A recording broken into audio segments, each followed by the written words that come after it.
Assalamualaikum warahmatullahi wabarakatuh. Salam, Om Swastiastu, Namo Buddhaya, dan salam kebajikan.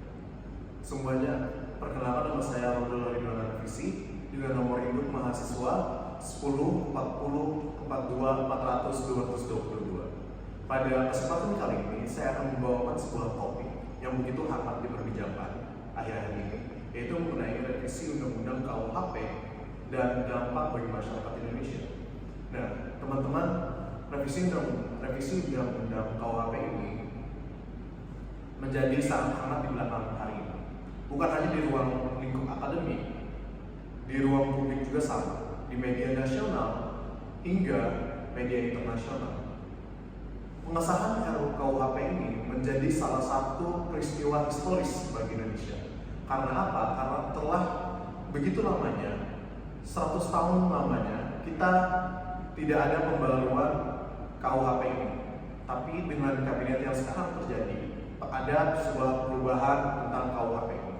Nah, seperti yang kita ketahui, selama bertahun-tahun Indonesia masih menggunakan KUHP peninggalan kolonial Belanda dengan namanya yaitu Wetboek van Strafrecht yang digunakan yang disahkan atau diimplementasikan di tahun 1918.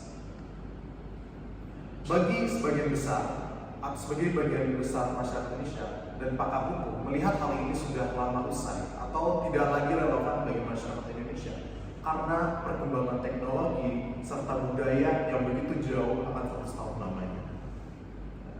Oleh sebab itu, pemerintah dan DPR menyusun revisi Undang-Undang KUHP nasional sebagai bentuk kedaulatan hukum yang berlandaskan Pancasila, nilai agama, budaya, serta lainnya.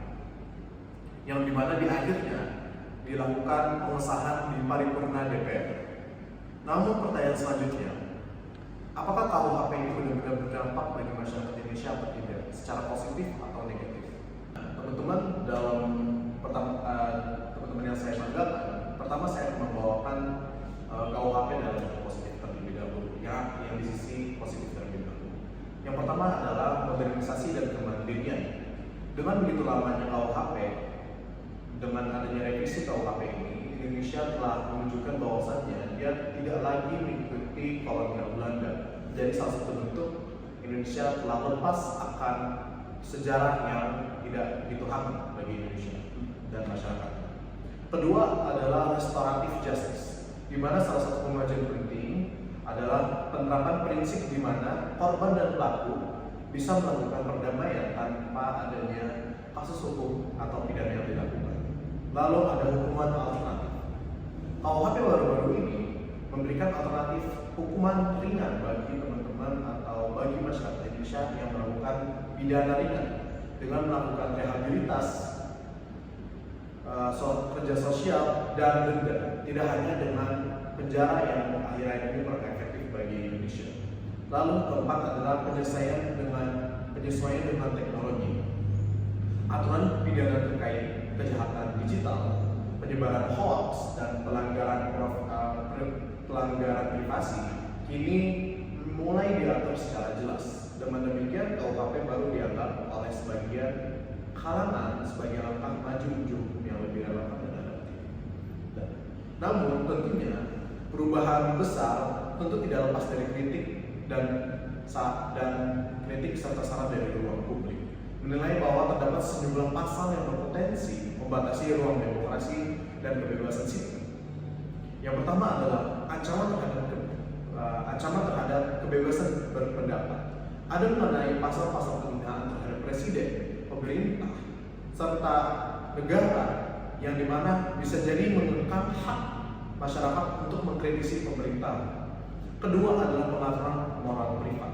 Pasal mengenai perizinan dan kohabasitas atau sebuah pariwisata, perizinan dan sebagainya. Dikhawatirkan hal ini menimbulkan ketidaksesuaian hukum dan menghambat sektor pariwisata.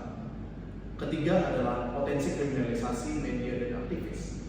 Pasal-pasal tertentu bisa membuka peluang untuk membungkam wartawan dan aktivis yang menyuarakan kebenaran. Keempat adalah multitafsir dan potensi penyalahgunaan. beberapa aturan dinilai masih belum jelas definisinya yang bisa mengarah pada penyalahgunaan kekuasaan. Bagian keempat adalah dampak nyata bagi masyarakat, atau enggak harus apa sih yang masyarakat lakukan. Masyarakat perlu memahami aturan hukum terbaru ini, karena pelanggaran kecil bisa menjadi sebuah pidana bagi kita semua. Media pun harus lebih berhati-hati yang berpotensi menurunkan keberaniannya untuk terus mengkritik kebenaran. Ketiga adalah mahasiswa dan akademis harus lebih kritis dalam mengawasi implementasian revisi Undang-Undang KUHP terbaru ini. Apakah nyata, apakah sesuai dan relevan bagi kita semua. Pelaku usaha pariwisata dapat terdampak oleh regulasi moral yang sensitif sehingga menjadi hambatan bagi wisatawan asing.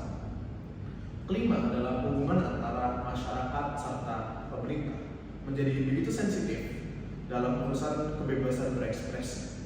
Karena itu pemahaman dan pengawasan publik sangat diperlukan bagi kita semua.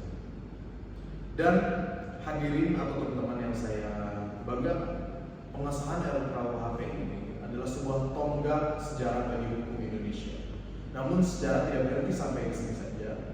Keberhasilan KUHP baru bukan ditentukan oleh pengesahannya pada paripurna kala ini, tetapi adalah bagaimana kita mendekati dan mengikuti implementasi yang dilakukan oleh pemerintah, transparansinya pemerintah dan partisipasi publik dalam mengawasi implementasinya. Kita sebagai mahasiswa, generasi terdidik dan calon pemimpin masa depan, memiliki kewajiban moral berpikir untuk mengkritisi dan mengedukasi masyarakat dan memastikan bahwa hukuman digunakan untuk keadilan, bukan membungkam suara rakyat itu sendiri. Akhir kata dari saya, mari kita kawal KUHP ini agar benar-benar menjadi instrumen keadilan bagi kita semua. Saya Rodolfo Ridwan Anavisi, pamit undur diri. Wassalamualaikum warahmatullahi wabarakatuh.